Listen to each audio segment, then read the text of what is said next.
자, 2019년 1월 3일 목요일 우리 시장 복귀해보고 내일 전략 짜보도록 하겠습니다. 오늘 우리 시장 코스피 종가 기준으로 1993.7포인트로 마감을 했습니다. 자, 지난 10월 29일이죠. 작년 10월 29일 만들었던 저점보다 더 낮은 종가로 오늘 마감을 했는데요. 약 2개월 만에 다시금 또 2000선을 붕괴시키면서 마감을 했는데, 자, 오늘 빠졌던 가장 큰 이유를 들라면은 아무래도 아침에 나왔던 뉴스죠. 자, 애플발 쇼크가 아니었나 싶고, 이 애플이 투자자들에게 보낸 서한 그리고 팀쿡의 발표에서 이제 이전 실적 하향 이후에 또 다시 이제 추가적인 실적 가이던스를 내놓으면서 시간의 거래에서 약 마이너스 7% 정도 가량이 빠지게 되었습니다. 자, 이러면서 이제 기술주들 다수를 다 끄집어 내리는 그런 모습들을 보였는데, 이제 이 부분이 오늘 밤 미국 시장이 아직 좀 진행이 아직 안 됐죠. 네, 우리나라 시간으로 11시 30분에 시작을 하게 되는데, 정규장은 그렇게 시작을 하게 되는데, 현재 지금 시간 외에 지금 개장 전에서도 약간 이 정도로 좀 빠지고 있는 상태로 보이고 있고, 자, 그 전에 이제 우리 시장에 어느 정도 영향을 주었죠, 오늘. 그래서 이 부분이, 또 살펴보게 되면은, 조금 더 깊게 살펴보면은, 이제 투자자들에게 보낸 서한을 좀 보겠습니다. 보면은, 자, 중국에서의 경제적 감소 규모를 예상하지 못했다. 중국 스마트폰 시장의 감소가 특히 급격하게 감소를 했고, 중국의 3분기 GDP는 25년 내 두 번째로 낮았다라는 이런 내용들이 있었어요. 그래서 실질적으로 애플이라는 그런 미국 기업이 중국을 탓하는 그런 내용이 포함이 되었다는 것이 약간 특징이라고 좀 볼 수가 있고, 우리나라 시장은 중국 시장과 지금 현재는 굉장히 좀 밀접한 관계다라고 제가 말씀을 드리는데, 자, 그렇기 때문에 이렇게 중국 탓을 했기 때문에 중국 GDP까지 들먹이면서 이런 탓을 했기 때문에 우리 시장에는 애플이 빠지면서 IT 전자도 밀리는 이유가 되지만, 중국까지 이제 탓을 했기 때문에 중국과 연결되어 있는 종목들, 이런 뭐 2차 전지라던가 제가 이제 좋다고 말씀을 드렸었는데, 이런 종목들까지 밀리는 그런 모습을 좀 볼 수가 있었어요. 자, 어제 미국장을 보면은 어제도 급락으로 미국장이 시작을 했습니다. 네, 하락을 해서 시작을 했는데 이걸 꾸역꾸역 올렸어요. 꾸역꾸역 올리면서 결국 마감을 하는 때에는 이제 소폭 상승으로 마감을 시키는 전략 수강 패턴이 나타났는데, 자, 시간 외에서 이런 이슈들로 다 올랐던 그런 기술주들이 다 부러졌고, 그 여파가 고스란히 우리 시장에 오늘 미쳤던 게 아닌가 싶습니다. 자, 내일장, 오늘 미국장은 일단 부러질 확률이 51%예요. 51%, 제 생각에는 51%이기 때문에 이 부분이 오늘 우리 시장에 선반영이 된 건지 또로도 좀 볼 수가 있고, 아니면은 또다시 이제 악재가 악재를 부르고 그 악재가 또 다른 악재를 부르고, 이런 악재의 굴레 속에서 이제 미국 빠지면 우리 시장 그 다음날 아침에 빠지고, 우리 시장이 빠지면은 물론 우리 때문에 미국이 빠지는 일은 거의 없지만 또 미국이 빠지고 또 우리나라 빠지고, 이런 굴레 속으로 들어갈지, 뭐 내일장이 일단은 우리 시장의 내일장이 굉장히 중요한 하루가 될 것이다 라고 좀 말씀을 드리겠습니다. 자, 오늘 코스피 2000을 깼는데, 뭐 전쟁 속에도 꽃은 핀다고, 이런 하락장에서도 상승하는 종목들은 항상 있습니다. 그리고 상승하는 테마가 있겠죠. 자, 살펴보면은 어제 급등을 시켰다가 그대로 죽였고 더 죽였던 그런 테마가 있었어요. 바로 이제 대북주들이었는데, 어제 이제 뭐 장대 음봉이 거의 다 나왔죠, 이 대북주들은. 근데 오늘 그 안에서 또 꽃을 좀 피웠습니다. 그래서 트럼프의 이제 김정은 위원장과의 만남을 고대한다는 트윗, 그리고 대북 제재 해제 시 의회에 보고한다는 그런 법안이 들어있는 그 아리아 법안에 그 트럼프가 사인을 했다는 뉴스들이 나오면서 이제 대장주였던 이제 현대 엘리베이를 비롯해서 뭐 개성공단 관련주, 그리고 뭐 금강산 관련주들이 오늘 굉장히 크게 급등하는 모습들을 보였습니다. 밀리지 않고 장대 양봉으로 보통 다수의 종목들이 급등을 했습니다. 또 넥슨의 이제 최대 주주인 이제 김정주 대표가 이제 좀 쉬고 싶다는 이야기를 하면서 넥슨을 이제 매각하려고 이제 매물로 내놨다는 뉴스가 전해졌죠. 근데 매물 가격이 뭐 최소 8조에서 10조 정도 지금 이야기가 나오고 있어서 굉장히 지금 크게 금액이 지금 나온 걸로 알려지면서 이 관련주들, 뭐 넥슨디티라든지 아니면 뭐 넷게임즈 같은 이런 종목들이 오늘 또 급등하는 모습을 보였네요. 반대로 이제 전쟁을 주도했던 종목들, 하락한 섹터를 좀 살펴보면은 제약바이오가 오늘 좀 많이 빠졌습니다. 제약바이오가 오늘 좀 많이 빠졌고, 역시나 애플 이슈로 IT 전자들 이 두 섹터가 빠졌는데, 이 두 섹터는 우리나라 시장을 대표하는 섹터들이에요. 그래서 굉장히 지수와도 밀접한 관계를 가지고 있는 섹터들인데, 이 두 섹터가 오늘 공격을 제대로 당했습니다. 자, 그래서 특히나 이제 뭐 최근 JP 모건 헬스케어 컨퍼런스 모멘텀을 말씀을 드리고 있는데, 이 모멘텀으로 상승을 하던 그런 제약바이오 종목들이 있죠. 그 종목들의 오늘 뭐 속임수 음봉이 될 수도 있고, 기술적으로 속임수 음봉이 될 수도 있고, 혹은 이제 이게 속임수가 아닌 실질적으로 차익을 실현하는 음봉일 수도 있는, 자, 그런 음봉이 오늘 모습이 나타났습니다.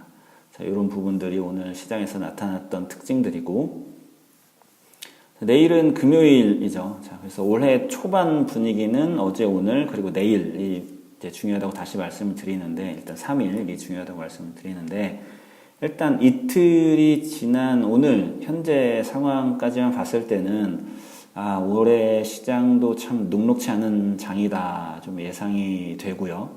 하지만 이제 장중에 채팅방에서도 제가 말씀을 드렸는데, 개인적으로는 선물 지수 기준으로 그럼 이게 어디까지 빠지느냐 물어보시는 분들도 계시고 하기 때문에 제 의견을 말씀드리면은 선물 지수 기준으로 250포인트 정도가 이제 바닥이라고 저는 좀 생각을 하고 있습니다. 그래서 이 부분을 코스피로 환산을 한다면은 1950포인트가 될 것 같고요.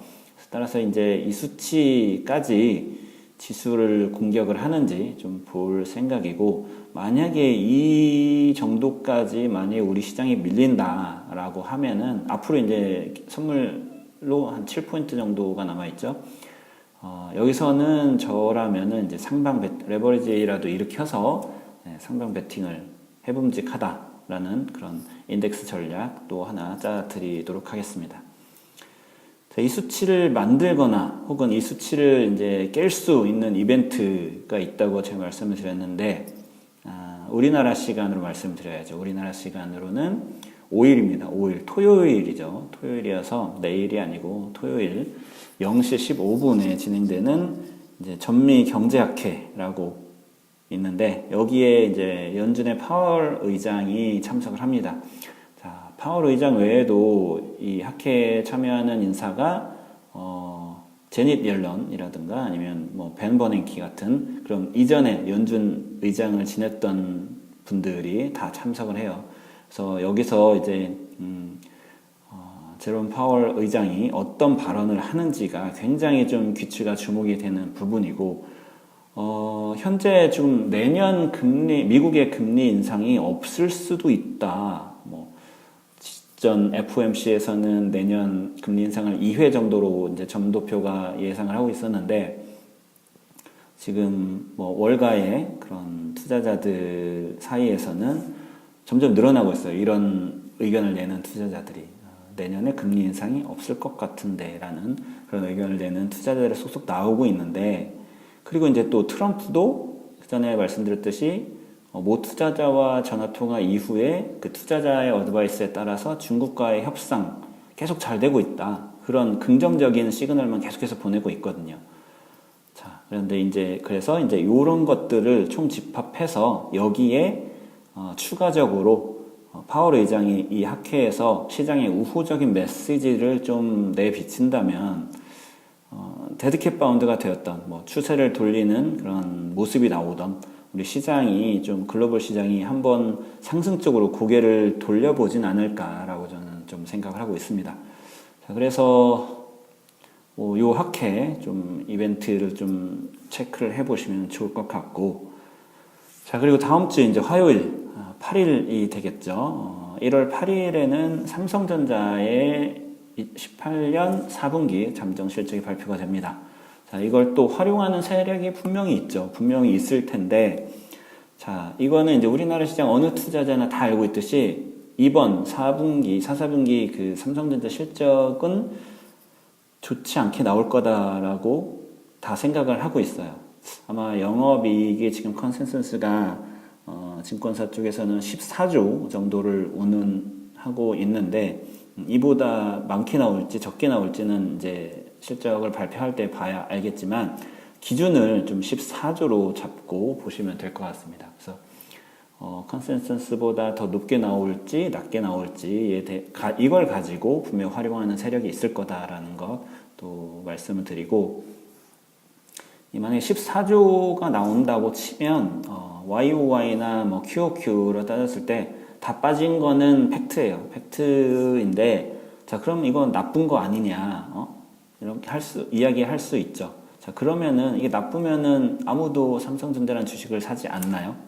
그건 아니잖아요. 나쁜 걸 알면서도 사는 사람들이 있을까요?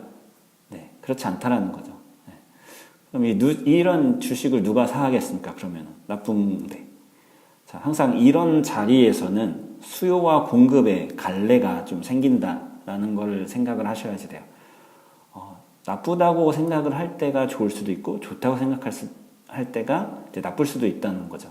그래서 이런 것들, 이런 갈래가 생길 때에 어떻게 움직이는지도 참 좀 살펴보시면 좋을 것 같고, 그 전에 이제 우리는 결정을 해야 되겠죠. 어떻게 할지 결정을 하고 이제 거기에 베팅을 할 거냐, 쉴 거냐, 혹은 보유를 하고 있다면 뺄 거냐, 이런 판단을 해야지 되는데, 자, 그런 판단을 좀 잘 해보셨으면 좋을 것 같습니다.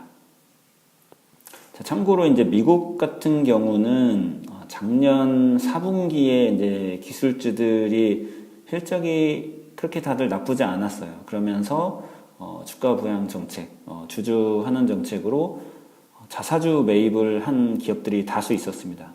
꽤 많았는데, 즉 현금을 퍼부었다는 거죠. 네, 현금을 가지고 자사주를 매입을 적극적으로 펼쳤음에도 불구하고, 즉 이거는 투자자가 개입을 하는 게 아니라, 시장에 개입을 하는 게 아니라 기계적인 이 수요가 창출이 된다는 부분이거든요. 그러면 주가는 무조건 올라야지 돼요, 이론적으로는. 하지만 우리가 지금 보시면 아시겠지만 기술주들, 미국 기술주들 다 부러졌습니다. 네, 보시다시피 다 지금 부러져 있거든요. 그래서 주식시장에서는 이렇게 이성적인 부분도 있지만 그와 반대로 이런 비성적인 부분도 항상 존재한다는 것도 좀 알고 계시면 될 것 같습니다. 그래서 급락하면 반드시 이제 급등을 해야지 된다고 제가 말씀을 드렸어요. V자 패턴이 나와야지 된다고 말씀드렸고, 이게 이제 근데 느리게 나오는 게 아니라 급락을 하면 바로 급등을 해줘야지 된다. 그래야 된다라고 기술적 패턴으로 이제 설명을 드렸던 적도 있고, 내일까지 만약에 우리가 지수가 빠진다면은 3일 이제 음봉을 맞게 되는 거죠. 자, 그러면 이제 다음 주 월요일에부터는 이제 급등을 하는 모습을 보여야 할 거고, 만약에 오늘까지 빠지고 내일부터라도 이제 반등을 할 수 있는지는 모르겠지만 그렇게 빠른 반등이 나와야 된다. 이게 이제 만약에 옆으로 반등을 못하고 이제 기는 모습이 나오게 되면은 시간이 걸려요. 시간이 걸리기 때문에 일단 V자 패턴이 좀 빨리 좀 나와줬으면 한다. 자, 이런 기술적인 패턴도 여러분들이 알고 계시면 좋을 것 같습니다. 자, 내일 금요일입니다. 네, 내일 또 보수적인 대응도 필요하고 굉장히 이것저것 생각할 게 많은 금요일이에요. 내일은 공격적으로 종가에 뭐 투자를 해야 할지도 좀 고민을 해봐야 되는 날이고, 일단 내일 시장을 보면서 요거는 장중에 좀 전략을 세워보도록 하겠고요. 자, 그럼 저는 내일 아침에 또 찾아뵙도록 하겠습니다. 감사합니다.